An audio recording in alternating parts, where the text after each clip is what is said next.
भारत पर आतंकी हमला हुआ तो मुंह तोड़ जवाब दिया जाएगा। पानी और खून भी एक সম্প্রতি ভারত পাকিস্তান হামলার পর এবার জাতির উদ্দেশ্যে ভাষণ দিলেন ভারতীয় প্রধানমন্ত্রী নরেন্দ্র মোদী।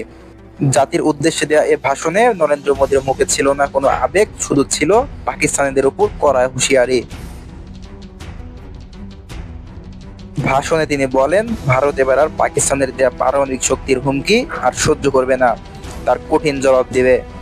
এ সময় নরেন্দ্র মোদী আরো বলেন, পাকিস্তান যদি এখনো নিজেদের মধ্যে সন্ত্রাস পুষে রাখে তবে এই সন্ত্রাস এক সময় পাকিস্তানকে শেষ করে দেবে।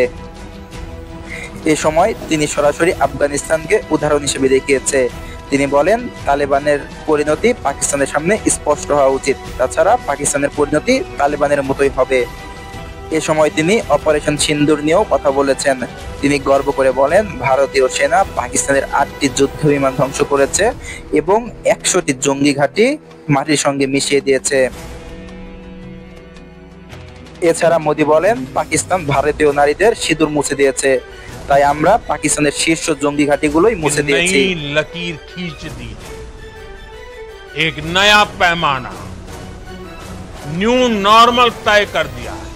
এ সময় নরেন্দ্র মোদী সরাসরি বলেন, রক্ত আর পানি যেমন একসঙ্গে বইতে পারে না, ঠিক তেমনি সন্ত্রাস আর আলোচনা একসঙ্গে হতে পারে না। ভাষণের এক পর্যায়ে তিনি ভাওয়ালপুর, মুরিদকে এই জায়গাগুলোকে সন্ত্রাসবাদ ও জঙ্গি তৈরির বিশ্ববিদ্যালয় বলে আখ্যায়িত করেছেন।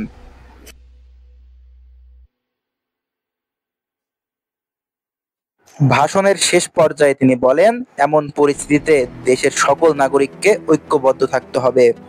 पर मापेंगे कि वो क्या रवैया अपनाता है।